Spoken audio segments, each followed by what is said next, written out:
Je voudrais essayer d'expliquer la succession des chapitres dans la paracha qu'on vient de lire, Shmini, qui commence avec toute la mise en route du Mishkan, l'inauguration du Mishkan, le feu du ciel, et l'enthousiasme de Nadav Avihu, et brutalement, on va nous parler des Machalot Asurot, des animaux interdits. Assez curieux comme changement de décor. Une deuxième chose qui est étonnante aussi, c'est que dans Parshat Re'eh, le revis de Parshat Re'eh dans le Sefer Dvarim, on parle déjà des animaux interdits, mais tous les animaux interdits, on les qualifie de tahor ou tamé, permis ou interdit, en termes de tahor ou tamé, mais on ne va pas plus loin que cela. Alors que chez nous, on est en train de rajouter quelque chose qu'on ne voit pas du tout là-bas dans le Sefer Dvarim, dans Re'eh, le fait qu'on appelle souvent ces animaux des sheketz, sheketz ou lachem, c'est quelque chose de répugnant, qui crée de la répulsion de notre part, pour parler de ces animaux, de certains de ces animaux interdits, et aussi le fait que chez nous, ça débouche sur toutes les halachot de tout et de tahara. Tout ce qu'on rend impur par son contact, en le portant, en le mangeant, on aboutit même au halachot du mikvé. Alors c'est drôle, on parle, le point de départ semble identique, c'est-à-dire qu'est-ce qui est permis, qu'est-ce qui est interdit, qui d'une façon un peu étonnante est qualifié non pas de kasher ou d'assour, je ne sais pas, mais ou de moutard, mais de chez nous, le développement de ce que ça donne. Comment expliquer cela, hein? C'est mes deux interrogations que je vais aborder au départ et puis que je vais essayer de retrouver à la fin. Alors, sur cette succession très étonnante de Nadav Avihu, après avoir dit que dans leur enthousiasme devant le feu du ciel qui descend, eh bien, ils se précipitent et ils apportent une offrande, une ktoret qui n'était pas permise par Hachem, et Hachem les foudroie. Et tout de suite après, on parle des animaux interdits, drôle de retombée, de succession, comment ça se justifie. Alors moi, ça me rappelle le fait qu'à Yom Kippour, à Mincha de Yom Kippour, qu'est-ce qu'on lit? Est-ce que vous savez quelle est la paracha qu'on lit? Hein? Non, Yona, c'est parce que c'est toi, mais encore, la paracha, pas la haftara. Hein, la paracha, c'est les harayot, c'est tous les unions interdites, tous les incestes, les adultères et compagnie. Oui. Alors, évidemment, on s'interroge, on est à Yom Kippour, le jour le plus élevé de l'année, on est dans le Kodesh HaKodashim, on pénètre dans les choses les plus intimes, les plus intérieures, les plus profondes, et puis tout d'un coup, hop, la lecture de la Torah qu'on va faire à cette occasion, c'est Achemot, nous interdire toutes les relations interdites. Alors là-bas, comment est-ce qu'on explique en général cette succession un peu bizarre? C'est pour nous mettre en garde que tu te crois déjà à Yom Kippour, tu te crois déjà arrivé. Eh ben, il faut toujours faire très attention quand tu imagines que tu es arrivé. Eh ben, tu oublies que tu es un être fragile, tu es un être fait de chair et de sang, et donc tu peux tomber. Il faut tout de suite te rappeler, oulala, faut pas décoller. On est en haut, mais faut pas décoller. N'oublie pas qui tu es. Reviens sur terre, n'est-ce pas? Et donc et il y aurait quelque chose du même genre. Nadav Avihu, ils sont emportés par un enthousiasme de folie. Et puis ils oublient que finalement ils ont un corps, ils sont mortels, ils sont limités, ils sont matériels, et donc on viendrait leur rappeler, tu sais, commence déjà à respecter les choses les plus prosaïques, les plus humaines, c'est les machalot asurot. On peut aussi voir un peu de choses autrement, c'est que maintenant tu arrives apparemment au but. tu es dans le ciel, eh ben, n'oublie jamais que arriver au ciel, dans le Mishkan, hein, vous arrivez au Mishkan tout en haut, eh ben, ça commence pour arriver aux dimensions les plus élevées. C'est comme l'échelle de Yaakov qui est sur terre, elle commence à la terre. Ça veut dire, vous faites des gammes, hein, vous apprenez du piano par exemple, vous faites les gammes, vous entraînez, à force d'entraînement, on arrive progressivement à évoluer, et après on va jouer Chopin et on va avancer, n'est-ce pas? Et on va arriver à faire les choses les plus formidables, mais ça commence par le travail de base. Hein? C'est pas pour nous rappeler la nature humaine, mais pour dire, tu vas arriver au sommet, à Yom Kippour, tu peux y arriver. Mais ça commence par le travail sur la matière. De la même façon chez nous, tu crois que Mishkan, mais tu sais, oh là là, le Mishkan, pour arriver au Mishkan, il y a toute une évolution, tout un travail énorme, énorme, qui nous permet d'arriver à cela. On ne peut pas considérer que le résultat. N'est-ce pas? Voilà. Maintenant, la deuxième remarque que j'ai faite, c'est-à-dire que dans notre paracha, on examine les aliments non pas tellement comme permis et interdit pour nous donner une liste, voilà les animaux que vous pouvez manger, voici les poissons que vous pouvez manger, voici les oiseaux, etc., etc. Au lieu de nous faire une liste, comme on fait dans Parashat Re'eh, nous, c'est la porte qui s'ouvre à un développement de Touma et Tahara, aux règles de pureté et d'impureté, avec tout leur développement. Bon, ça, je laisse ça de côté pour le moment, je n'en parle pas. Voilà. Donc, vous avez vu, donc, quel est l'enjeu, a priori, de ce cours, c'est de comprendre cette succession. N'est-ce pas? Bon, on laisse ça de côté pour le moment. Il y a un livre de Rav Gershon. Vous avez déjà entendu parler de Rav Gershon Kahen, qui était celui qui a soutenu pendant des dizaines d'années la yeshiva d'Aix-les-Bains. On l'appelle Rav Gershon Kahen. Et Roger Kahen, il a écrit, enfin après son décès, les enfants ont publié des cours qu'il a fait. Et un des cours qui porte justement sur la faute de Nadav Avihu souligne quelque chose d'intéressant. Il dit, lorsque les enfants d'Aaron sont morts, Vaïdom Aaron. Qu'est-ce que ça veut dire? Quelqu'un sait traduire Vaïdom Aaron? Hein? Il s'est tu, très bien. Il a gardé le silence.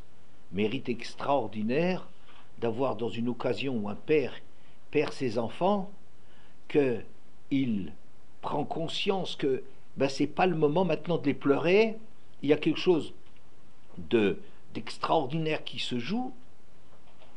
C'est l'inauguration du Mishkan, et il ne faut pas, avec nos problèmes privés, personnels, quelle que puisse être la douleur que l'on ressent, il faut savoir mettre ça de côté, hein, pour ne pas ternir, assombrir la joie de ce moment. Hein. Donc on pourrait dire que Aaron est très grand à ce moment-là.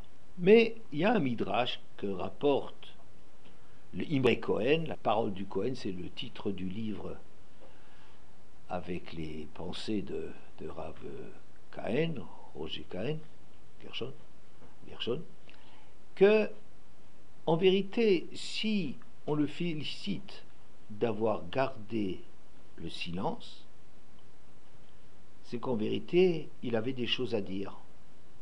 C'est pas parce qu'il s'est retenu pour ne pas crier sa douleur, mais parce qu'il avait des choses, des arguments, des problèmes à soulever, et il les a mis de côté. Vous voyez, un peu comme Avraham Avinu, quand il a fait Akedat Yitzhak, il avait des questions là-dessus. Comment est-ce qu'Hachem lui a promis ses fils, et ensuite il demande de le sacrifier. Comment Hachem, qui l'a toujours servi parce qu'il faisait un chesed extraordinaire de créer l'homme et de s'occuper de l'homme, comment se fait-il qu'il lui demande une chose aussi cruelle, etc., etc. Hein? Avraham Avinu, quand il est le moment de servir Hachem, il n'est pas en train de poser ses questions. C'est pas le moment. On peut les poser après, en dehors, mais pas pour quelque chose qui va nous bloquer dans l'obéissance à Hachem. De la même façon, Aaron avait quelque chose à faire valoir, et il dit c'est pas le moment, n'est-ce pas? Il sait mettre de côté les questions qu'il a. Il dit il y a des moments où il y a des questions, il y a des moments où il y a des réponses. Hein? Qu'est-ce qu'il pouvait dire? Le Midrash dit Bayom Hashmini Yimol Besar Orlato. Le 8e jour, on fera la Mila, la circoncision. Voilà, c'est ça ce qu'il aurait pu dire.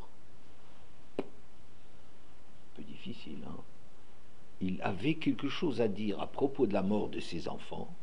Il avait quelque chose des arguments. Il avait quelque chose où il pouvait se plaindre, réclamer des comptes à Hachem, qui a quelque chose de pas normal, parce que c'est marqué Bayom Hashmini Imol Besar Orlato. Il faut faire la Mila le 8e jour. Qu'est-ce que ça a à faire avec notre histoire? Alors, pour comprendre ce Midrash, on peut faire appel à une histoire que vous connaissez sans doute. Turnus Rufus, vous savez qui c'est Turnus Rufus? Turnus Rufus, un Romain, un rachat romain. C'était le mari de Rachel, la future femme de Rabbi Akiva. Ouais. Et il a une fois provoqué Rabbi Akiva. Ils sont le contraire l'un de l'autre. L'un c'est Rome dans toute sa méchanceté, et l'autre c'est Israël dans toute sa grandeur. Hein? Et lui, Turnus Rufus lui pose une question, a priori embarrassante. Il dit: qu'est-ce qui est plus formidable? Vous connaissez la question? Non? Qu'est-ce qui est plus formidable? L'œuvre d'Hachem ou l'œuvre de l'homme? Hein? Pardon? L'œuvre d'Hachem. Évidemment. Eh ben non. Les choses qui sont évidentes, c'est pas... Il s'attendait effectivement que Rabbi Akiva lui dise que l'œuvre d'Hachem était infiniment plus parfaite, plus grandiose que les œuvres des hommes. Hein? C'est à ça qu'on a à s'attendre. Eh bien, Rabbi Akiva lui dit, pas du tout, les œuvres de l'homme dépassent ceux d'Hachem. Quoi? Qu'est-ce que ça veut dire ça? Eh bien, Rabbi Akiva dit, voilà, regarde. La nature produit du blé. Toi, tu manges le blé? Non, tu manges pas le blé. Tu manges du pain, tu manges du gâteau. Tu dois préparer, affiner, continuer l'œuvre de la nature. La nature te produit de la laine ou du lin. Tu portes des habits tels quels, le lin et la laine comme ça, comme habit, jamais de la vie. Il faut coudre, je sais pas, tisser, filer, tisser. Donc, les œuvres de l'homme dépassent les œuvres d'Hachem. N'est-ce pas? Turnus Rufus espérait, par sa question, embarrasser Rabbi Akiva et lui posait la question, vous savez laquelle? Pourquoi l'homme fait la Mila alors qu'Hachem il a fait un homme avec la Orla? Hachem il a fait l'homme tel qu'il est. Quel droit? Tu crois encore faire mieux que Dieu? Mais si ça avait été le mieux, Hachem il l'aurait fait. Donc c'est ça en vérité qui est l'arrière-plan de la question, hein, de lui dire, hein, tu es bien d'accord avec moi que l'œuvre d'Hachem est beaucoup plus extraordinaire. Et donc alors pourquoi vous faites la Mila? Vous croyez améliorer quelque chose d'Hachem? Mais Rabbi Akiva n'est pas tombé dans le piège, mais pas parce qu'il n'est pas tombé dans le piège, mais parce que la réalité, c'est que l'homme a une mission d'améliorer, de continuer, de donner un sens au monde qu'Hachem il a créé. Alors, c'est vrai qu'Hachem il a créé un monde qui est infiniment plus parfait que tout ce que les hommes ils arrivent à faire. Tout ça, c'est vrai. Mais le problème, il est-ce que c'est une prétention de l'homme de faire la Mila? Est-ce qu'on peut imaginer que faire la Mila va être quelque chose de positif, qu'Hachem il veut? N'est-ce pas? Il dit, mais tu regardes, ce qu'Hachem il crée le matériau. Oui, mais ce qui est important, c'est qu'est-ce que tu en fais. Le monde d'Hachem, c'est un outil pour l'homme, et l'homme doit l'améliorer. Ça marche? Donc, Aaron aurait pu soulever cette réclamation, ce point. Il avait à dire, eh ben, on nous recommande le 8e jour, même Shabbat. Même le 8e jour qui serait Shabbat, ça veut dire qu'il est le point le plus extraordinaire du monde, le moment le plus solennel que Hachem il a mis en place, le Shabbat. Eh bien, si la Mila elle tombe, le 8e jour il tombe, là, le Shabbat, même le Shabbat d'Hachem est repoussé au bénéfice de la Mila de l'homme. N'est-ce pas?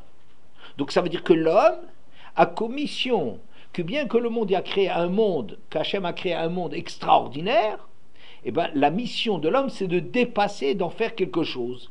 Vous comprenez? Et donc c'est l'argument que pourrait faire valoir Aaron au bénéfice de ses enfants. Enfin maintenant c'est un peu trop tard, ils sont morts. Hein, mais il aurait pu dire, mais qu'est-ce que tu leur reproches? Tu as créé un Mishkan, c'est extraordinaire. C'est comme créer un Shabbat. C'est extraordinaire, c'est fantastique. Mais dans quel but? C'est pour que le 8e jour, tu fasses la Mila. Pour que l'homme continue le travail. Donc le fait que les fils d'Aaron ont réagi là-dessus, ils ont rebondi là-dessus, et ils ont pris à leur charge d'offrir une nouvelle offrande, non prévue au programme, ben c'est bien le travail de l'homme. Et le fait que Aaron n'a pas fait jouer cette question, il n'a pas posé cette question, Vaïdom Aaron, il a gardé le silence, ben c'est un grand mérite de la part, pris dans sa douleur, de ne pas avoir élevé d'objection. N'est-ce pas? Bien. Ça marche jusque-là? Ça n'a rien à faire pour le moment avec la question qu'on a posée au début. Hein? Je continue. Il y a, dans Parshat Noach, il y a un Zohar qui dit la chose suivante. Alors, que Vayachel Noach Isha Adama Vayitarem. Noach, en sortant de la Teva, de l'arche, a commencé par planter une vigne. Vous croyez que Noach faisait partie des alcooliques anonymes? Vous croyez que Noach, c'est... En vérité, il a des désirs de vin, mais vous savez, Noach, pour comprendre un tout petit peu de la grandeur de Noach, c'est comme celui qui a succédé à Adam Arishon. C'est la nouvelle humanité, c'est Noach. L'humanité s'appelle des Bnei Noach. Au début, on s'appelle Bnei Adam, oui, et après l'échec du monde d'Adam Arishon, et ben maintenant les gens ils vont s'appeler Bnei Noach. Après, bon, Israël, ça va encore être quelque chose de particulier là-dedans. Mais c'est plus des Bnei Noach, ils ont élevé encore le débat, mais Noach, c'est l'homme qui est le père de l'humanité. Les Goïms, ça s'appelait des Bnei Noach, ça s'appelle maintenant des Bnei Noach. Alors vous imaginez bien que son problème, c'est pas après avoir été privé d'alcool pendant tout ce temps dans l'arche, alors la première chose qu'il s'empresse de faire, c'est de faire pousser une vigne pour avoir du vin. Vous comprenez bien, c'est pas à ce niveau-là qu'un très grand homme va se situer. Oui. C'est une question très juste, c'est une question qui est posée. Est-ce qu'il en avait avec lui? Est-ce qu'il avait pris tout cela en prévision d'un... Ou est-ce que par miracle il a eu...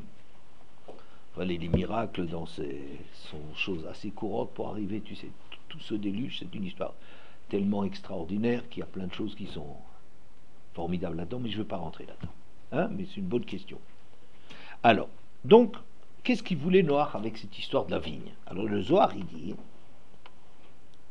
כאשר בא נוח לחקור בחטא ההוא שחקר אדם הראשון, לא להידבק בו, אלא להבין ולתקן העולם. Qu'est-ce qu'il veut, Noach? Il veut réfléchir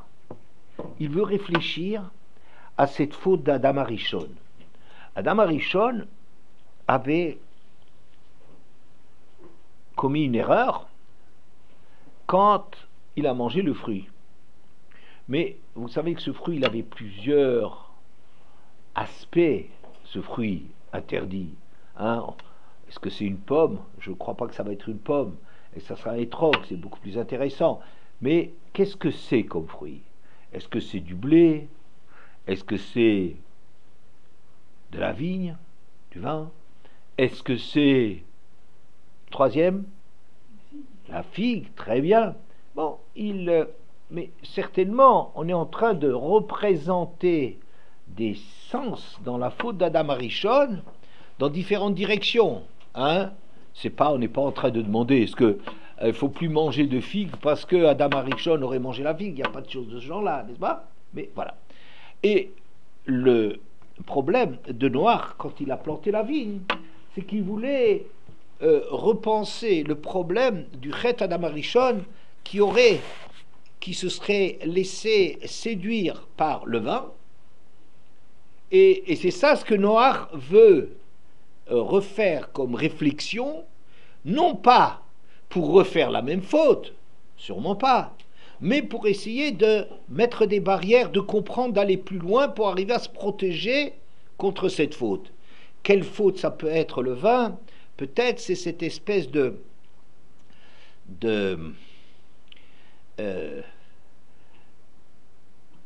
cadeau qu'Hachem fait à l'humanité et qui révèle un amour très profond pour l'humanité. Et qu'est-ce que ça cache? Qu'est-ce qu'il y a là derrière? Comment aller derrière, exploiter, réfléchir, progresser par rapport à ce problème qu'Hachem, en créant le monde, voulait faire du bien à l'humanité. Et qu'est-ce qu'on en tire? Oui, Adam Arishon a fauté là-dessus. Noir, dans un monde qui est le nouveau monde, hein, c'est plus que la découverte de l'Amérique. C'est le nouveau monde. Un monde nouveau, merveilleux, que Hachem donne une deuxième chance à l'humanité. Noach, dans un moment d'affection d'Akadosh Baruch Hu, il réfléchit de nouveau aux relations qu'on doit avoir avec Akadosh Baruch Hu. Mais finalement, on va voir qu'il n'arrivera pas, que l'ampleur de la réflexion va le dépasser et qu'il n'arrivera pas à mener son travail au bout. Il va au contraire se saouler. Vous voyez, il n'est pas arrivé à. Mais le Zohar continue en disant... Oui. À quoi il est arrivé avec... Qui? Noir? Il n'est pas arrivé. Il voulait comprendre jusqu'où on doit aller. Qu'est-ce que ça veut dire que tes parents ils te font un cadeau merveilleux? Ah, tu peux dire, bon, merci beaucoup. Quel rapport avec la vigne? Avec? La vigne. Et parce que le vin, ça symbolise ces choses-là qui sont agréables et qui cachent d'autres choses plus profondes. Comme on dit, quand le vin il rentre, il y a les secrets qui sortent. Ça veut dire que ça peut être une façon de dévoiler qu'est-ce qu'il y a au fond, qu'est-ce qu'il y a là derrière. N'est-ce pas? Qu'est-ce qu'il y a au fond derrière cet amour d'Hachem? Qu'est-ce que ça implique de notre part? Comment gérer cela? Oui? Bien. Et bien maintenant, le Zohar continue là-dedans et il dit la chose suivante. Que Dimion Ze Bene Aaron. Et c'est la même chose avec les fils d'Aaron. Quoi? Parce que tu crois, quand ils sont rentrés dans le Beth Amikdash, ils ont pris du vin avec eux. Tu imagines une chose pareille? Qui leur a donné ce vin? Et qu'est-ce que tu crois? Qu'ils ont voulu quoi? S'enivrer? Mais comment tu peux envisager que des personnages fabuleux comme Nadav et Avihu, tu peux imaginer quoi? Leur problème c'est quoi? C'est une... Quoi? On va boire un coup. Tu fais ça dans le Beth Amikdash, ça veut rien dire. Et là, c'est au moment où on arrive de nouveau à un moment unique dans l'histoire du monde, la création du Mishkan. Ça y est, Hachem, il cesse d'être inaccessible, il est présent parmi nous. Il y a une shrina, il y a une présence, une proximité d'Hachem, c'est une manifestation d'amour extraordinaire. Et eux, alors, ils rebondissent sur l'histoire du vin. Parce que comme c'est marqué après, Yain veshechar al tesht, tu n'as pas le droit de boire du vin, suite à la faute qu'ils ont faite. Donc leur faute, quelque part, c'est une espèce d'enthousiasme extraordinaire, mais qu'ils n'ont pas su contrôler. D'accord? Qu'est-ce que je veux dire par là? Des moments privilégiés de l'histoire du monde, d'après d'après le Zohar, l'homme a essayé d'aller au-delà. Il a fait ce travail de... Bon, on nous a donné un monde, mais c'est pas pour nous arrêter, c'est au contraire pour nous stimuler, que nous on dépasse la chose, hein, comme la Mila. Et Adam Arishon, le premier, a réfléchi déjà au problème de qu'est-ce que ça veut dire, quel est ce secret de la création. Noach, devant la preuve d'amour extraordinaire d'une nouvelle chance pour l'humanité, il découvre tout le chesed d'Hachem et il s'engage de nouveau, mais pas chas de shalom pour faire les erreurs, mais pour essayer d'améliorer les choses, pour travailler, pour comprendre l'intention du Créateur. Échec. Ensuite, Nadav Avihu, dans un moment extraordinaire, le Mishkan, c'est le moment où Hachem réside dans la maison, que les Bnei Israël lui confectionnent. Ben, lui aussi, hein, ça marche. Donc on voit que ce problème-là de dépasser la création d'Hachem, ça veut dire d'aller au-delà, d'utiliser cela, ça veut dire quand on te donne le Mishkan, c'est pas seulement un endroit de tfila et de rapprochement avec Hachem, mais c'est un endroit qui doit stimuler les choses les plus profondes à l'intérieur de toi, que tu découvres des relations très profondes, comme quand tu vois un témoignage bouleversant de l'affection, de l'amour de quelqu'un d'autre. Eh ben c'est un moment tellement extraordinaire, ça nous amène à une autre dimension, on comprend les choses à un autre niveau, n'est-ce pas? Voilà. On va laisser ça de côté pour le moment. On laisse beaucoup de choses de côté, hein. Bon, on va essayer de ne pas les oublier. Il y a un midrash dans Yitro que je pense que vous connaissez. Kotomar le Bet Yaakov, Vetaged le Bnei Israël. Vous connaissez ça? C'est quoi? Vous êtes un Bet Yaakov, non? Pardon? Les femmes, très bien. Kotomar, avant de donner la Torah, Hachem dit à Moshe, ainsi tu t'adresseras aux femmes, Vetaged l'Ibn Israël, et tu le raconteras au Bnei Israël. Et le Midrash s'intéresse, pourquoi est-ce qu'on parle d'abord aux femmes, Kotomar le Bet Yaakov, avant de parler au Bnei Israël? Il donne différentes raisons. J'en extrais deux. Une, c'est donc c'est sur le Perek Kafret, à peu près dans le Bet, dans le Perek Kafret, la Piska Bet, c'est le deuxième chapitre. Kotomar le Bet Yaakov Elo Anashim. Pourquoi? Lama le Nashim Techila, pourquoi d'abord s'adresser aux femmes? Shehen Misdarzot Bemitzvot. Une femme, elle s'empresse davantage que les hommes dans les mitzvot. L'étude, c'est sans doute un domaine beaucoup plus masculin, mais les femmes, elles sont très fortes, très motivées de se construire à travers la Hirat Shamaim, les mitzvot, les Tehilim. Vous voyez, c'est un autre monde qui n'est pas un monde tellement masculin, n'est-ce pas? Et c'est ça la raison pour laquelle on a choisi de donner la Torah, de commencer par les mitzvot. Il faut une base, un socle, pour arriver à étudier la Torah qui est les mitzvot. Et ça compte sur les femmes. C'est pas? Bien. Une autre explication que vous connaissez mieux encore, Amar HaKadosh Baruch Hu. HaKadosh Baruch Hu, il dit que chez Barati et Haolam,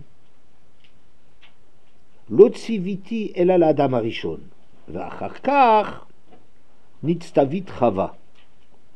Lorsque j'ai créé le monde, dit Hachem, j'ai donné l'ordre, le fruit défendu, hein, j'ai donné l'ordre à Adam Arishon. Et ensuite, seulement, ça a été répercuté chez Chava. Hachem n'a pas dit à Chava l'interdiction, n'est-ce pas? c'est l'homme qui l'a eu et l'homme qui a transmis l'ordre à la femme.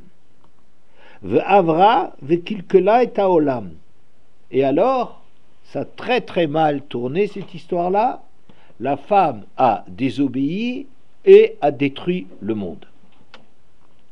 Arshav, im eini kore le nashim techila, à présent que je vais donner la Torah, si je ne fais pas appel aux femmes en premier, hen mevatlot et ta Torah.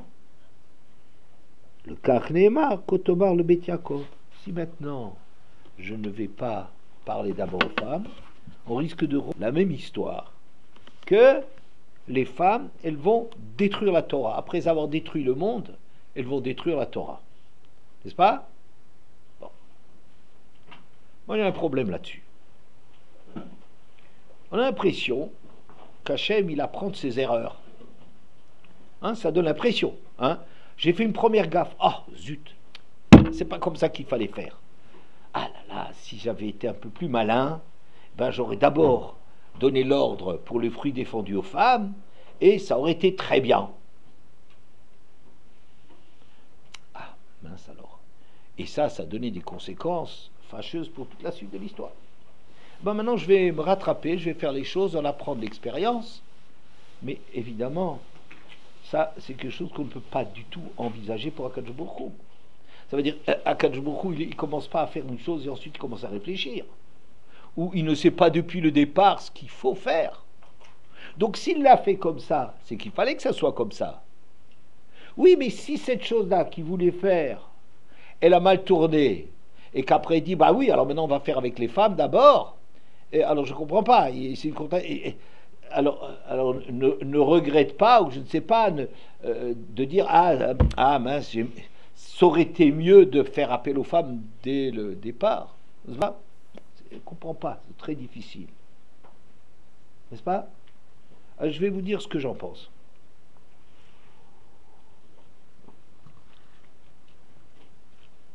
Il y a dans l'homme, dans l'humain, deux centres de décision. Il y a le sechel et disons peut-être le lev. Il y a la pensée et le côté plus affectif. Le corps peut-être. Pas tout à fait la même chose, mais... Dans l'homme, il y a deux centres de décision. Un qui est le sechel, la réflexion, spéculation, la pensée, et l'autre, c'est la réalité vécue, c'est le vécu. C'est mieux peut-être que le cœur, parce que le cœur est un peu partagé. Alors, et l'autre, c'est à partir de son vécu. Et on sait très bien que le monde masculin est beaucoup plus sensible au monde de la théorie, de la pensée, de la réflexion. C'est là qu'il s'exprime et qu'il donne sa mesure, alors que la femme, elle est beaucoup plus proche de la réalité, elle a une conscience beaucoup plus aiguë de la réalité, et à partir de là, les réponses ne vont peut-être pas être dans le même sens. Vous comprenez? Vous pouvez avoir une idée, l'idée, est-ce qu'elle est juste ou fausse? C'est très élevé une idée, c'est très beau, c'est magnifique, la spéculation, c'est formidable, sauf que, est-ce que ça correspond? N'est-ce pas? Et donc, il faudrait, ce qui est idéal, c'est d'avoir un couple. Ça veut dire que d'un côté, il y a cette réflexion sur les choses, l'élaboration des choses, et puis, mais qui soit contrôlée par la conscience de la réalité des choses. On ne construit pas un monde avec des idées. Les gens qui construisent le monde sur des idées, ça donne quelque chose de terrible. Vous savez, les théoriciens, c'est des grands meurtriers. Les gens qui ont des idées, les religions, les systèmes de pensée, c'est terrible, c'est totalitaire. Hein? Les écologistes, enfin ces gens qui sont capables de bousiller la planète, soi-disant au nom de la planète. Vous comprenez? Bon, ça c'est quelque chose de... On voit la folie d'une idée quand on se laisse aller à une idée, c'est quelque chose d'extrêmement dangereux. S'il n'y a pas toujours le frein et la mise en garde de la réalité, les idées en tant que telles sont extrêmement nocives. Sauf que, c'est très bien d'arriver au couple, mais c'est pas, on vit pas les choses comme un couple. Ça veut dire, un jeune homme, il vit son monde, que sa réalité c'est le limoud, c'est la réflexion, construire, trouver les idées, faire des synthèses, c'est extraordinaire. On a l'impression qu'on est en train de construire le monde, de trouver un sens dans un monde qui est comme ça très disparate, très divers. Eh bien, il y a là-dedans il y a un ordre, c'est la chorma. La chorma qui arrive à synthétiser, à donner une idée et un sens à tout cela, c'est quelque chose d'extraordinaire.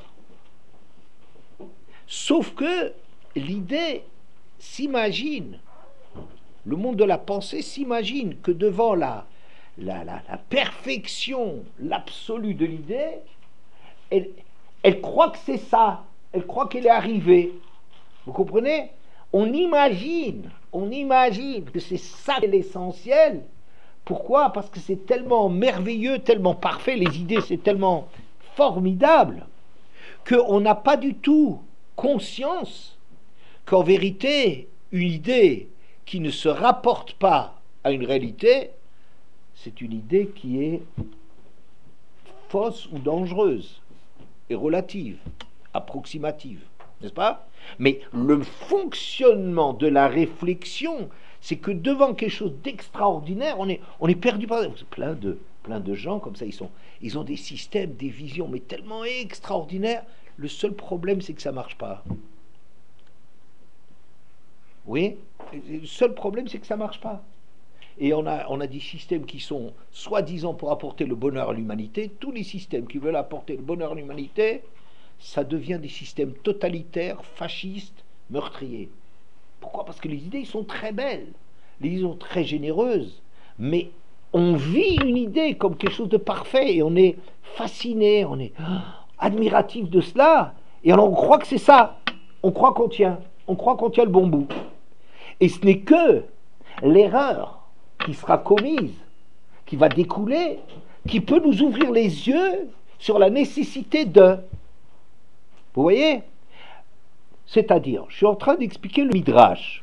Le Midrash dit qu'Akadosh Baruch Hu, au début, il s'est adressé à l'homme en premier. Je dis, mais quoi? Mais c'était faux. Oui, c'est faux, tout à fait. Mais ça ne peut pas être autrement parce que ça reproduit le mode de fonctionnement normal. L'homme s'imagine qu'il a raison parce qu'il passe par la raison, parce qu'il passe par la réflexion, parce qu'il arrive à élaborer des systèmes extraordinaires. C'est le monde masculin qui est extraordinaire, incomplet. Un homme ne peut pas vivre sans couple, n'est-ce pas? C'est une erreur. Mais lui peut imaginer que c'est tellement beau, c'est tellement... Alors vous verrez par exemple les grands hommes chez les goïms, ils sont très souvent... Une femme c'est bien pour s'amuser avec, pour un peu bavarder, mais en vérité, ils ne la prennent pas au sérieux. Les grands hommes des goïms, très souvent, sont misogynes. C'est-à-dire, ils haïssent les femmes, ils méprisent la femme. Pourquoi la femme, c'est quelque chose de matériel, ça renvoie à des désirs, c'est la partie obscure de ma personne. Vous voyez? Ou les chrétiens, par exemple. Les chrétiens, ils divisent le monde. Eux, il faut se consacrer aux grandes choses. Le cœur et l'esprit pour les grandes choses, et le corps, c'est l'ennemi. C'est le Satan, c'est le Yetzer Hara. En dessous de la ceinture, c'est horrible, ça peut être que négatif. Vous voyez, cette espèce de folie de faire que le monde qui est supérieur, c'est ça le monde de la perfection. Mais comme c'est comme ça qu'Hachem a créé les choses, il n'a pas créé un couple, il a créé les éléments du couple. Alors donc, l'élément masculin, l'élément qui a comme mission d'élever les choses et de les amener à la perfection, eh bien cet élément qui fonctionne comme avec sa propre façon d'être, sa propre raison d'être, qui est de s'admirer, de trouver que c'est formidable. Ouais, bien. Donc, Hachem a fait cela, parce que c'est comme ça que c'est. Sauf qu'une fois que l'échec, que la femme est là, il n'est pas allé, là, il n'a pas réussi. Comme la femme, elle n'a pas réussi, et bien c'est ça qui va faire qu'on va réfléchir les choses autrement et que maintenant, on peut apprendre de cela qu'il ne faut pas s'adresser à l'homme en premier, qu'il y a des préalables. Quels sont les préalables? Eh bien, je veux dire, la femme, l'autre midrash, la femme, parce qu'elle est misdarza bemitzvot, elle est motivée, elle est ancrée, elle est forte pour constituer la base. La base. N'est-ce pas? Vous voyez les trucs. Alors, il y a dans Pirkei Avot, il y a dans la fin du 3e Pérec, Rabbi Elazar ben Azaria qui dit, entre autres, Hoya Amer, lui disait, Kol shechormato meruba mimaasav, tout celui qui a plus de chorma que de pratique, que d'action, le maoudomé, à quoi il ressemble? Le ilan, chez anafav merubin, le sharashav muatim, un arbre qui aurait beaucoup de branches et peu de racines. Varu arba, vo karto vo farto alpanav. Et un bon coup de vent, et l'arbre va être renversé. Pourquoi il va être renversé? Parce que d'abord, il est très sensible. S'il y a beaucoup de choses qui sont, beaucoup de chorma, il y a beaucoup de choses qui sont construites, qui sont élaborées. Donc, ça le rend fragile, parce que le vent, c'est pas juste un tronc, mais il va être attaqué et renversé parce qu'il est fragile, et il n'a pas de résistance, puisqu'il a peu de racines. Par contre, Avalkol Shema Asav Murubin Bechormato, si c'est l'inverse, que l'arbre il a plus d'actes, il est plus inscrit, oui, il est plus fixé, alors il a plus de racines que de branches. Shafilu kol haruchot shebaolam baot venoshvot bo en mezizin oto mimkomo.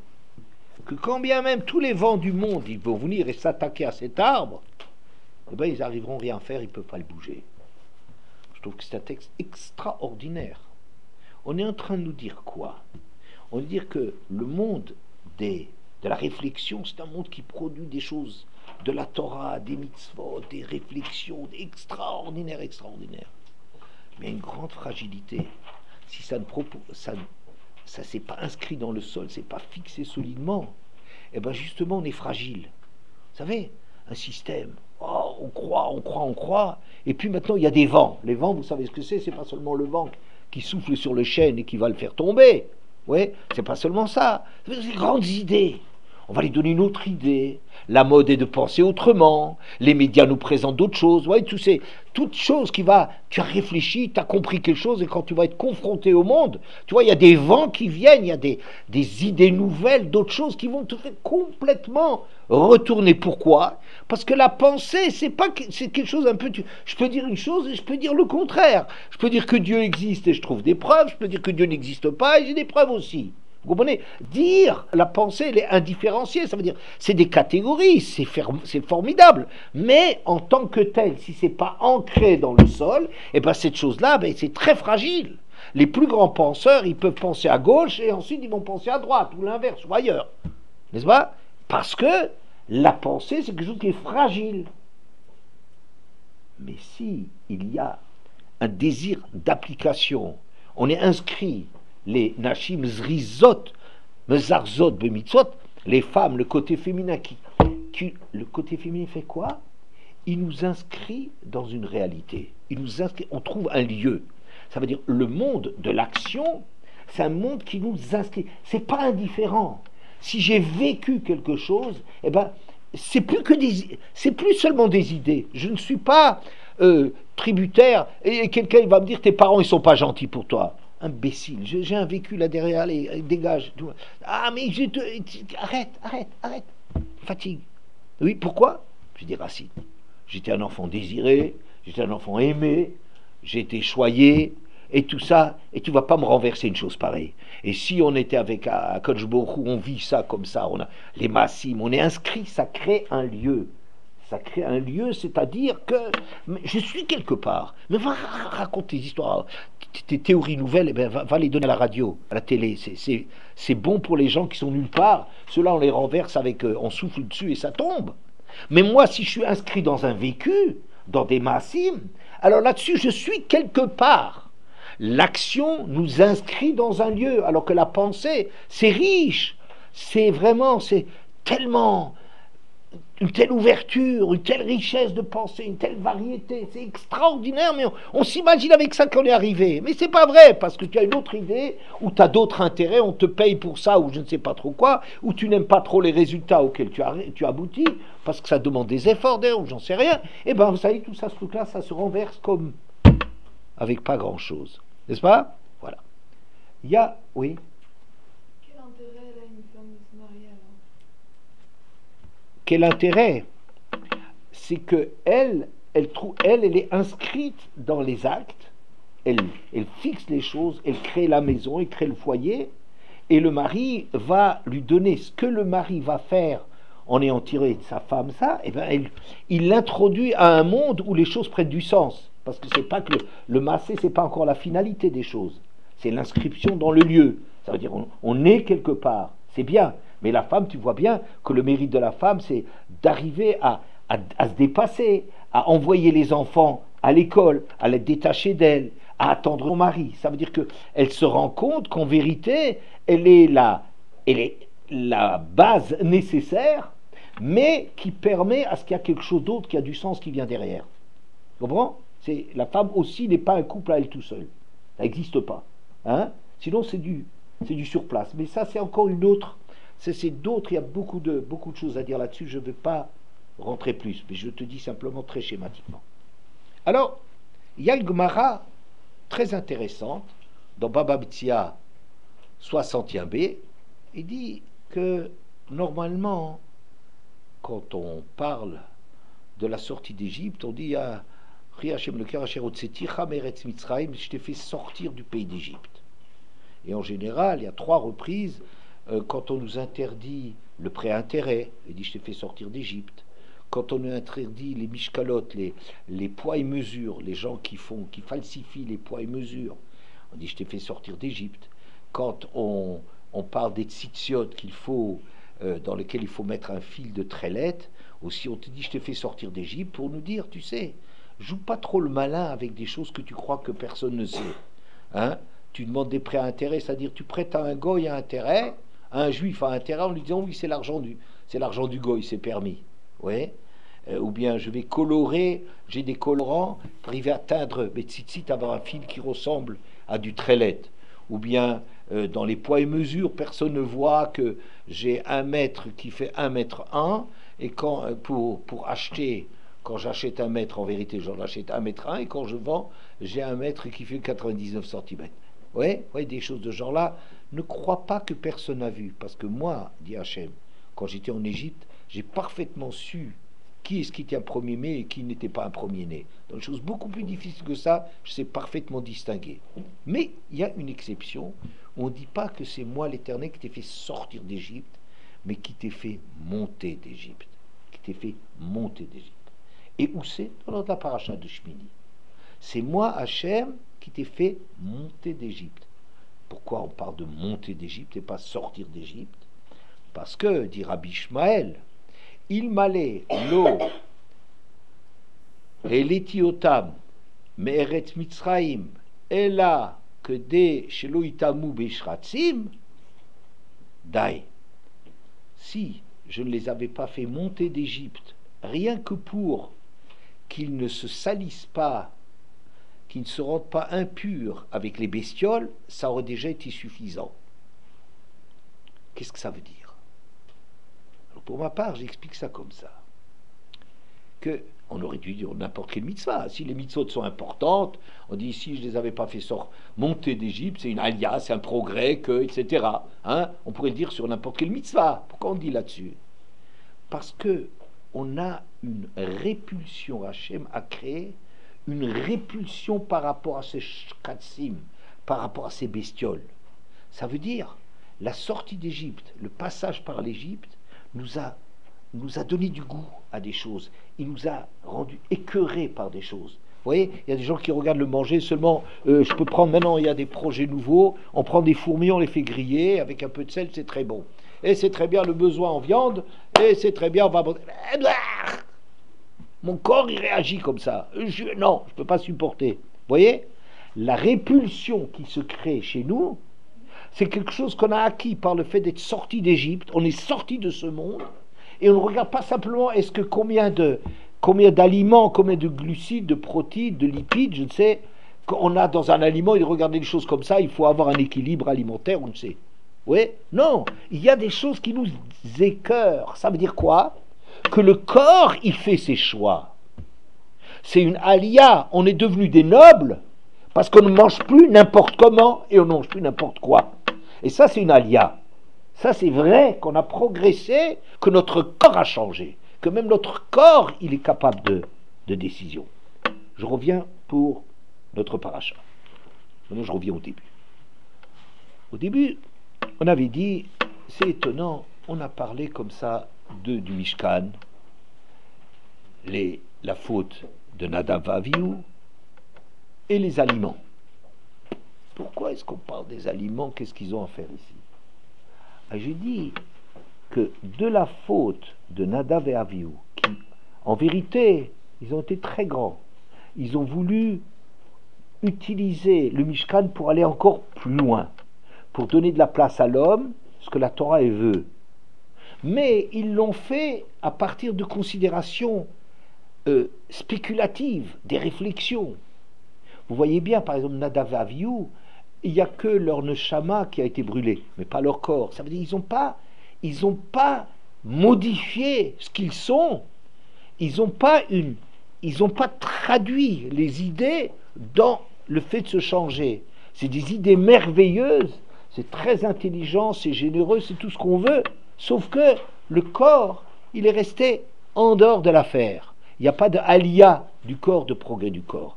Donc, la suite de la faute de Nadav et Avihu, mais qui partait d'une idée très juste, très juste, et ils sont grands, hein, mais elle était qu'ils sont restés comme des gens qui sont motivés par ce monde de l'idée. Marche? Et donc il fallait les inscrire dans le quotidien. Et c'est pour ça que dans notre paracha, j'ai dit, c'est drôle, on ne fait pas une liste des animaux. Ça c'est permis, ça c'est comme on fait dans Parashat Re'eh, on dit voilà, les oiseaux, pour qu'ils soient mangés, ils doivent être dans cette liste. Les poissons, il faut qu'ils aient des écailles et des nageoires. Il faut rimer les sabots fendus, etc. C'est pas simplement une liste comme c'est donné là-bas, mais on parle de ça de shkatsim. Sheket, c'est un terme qu'on ne trouve pas là-bas dans Re'eh quand on donne la liste. Sheket, ça veut dire le choix du corps, des choses répugnantes.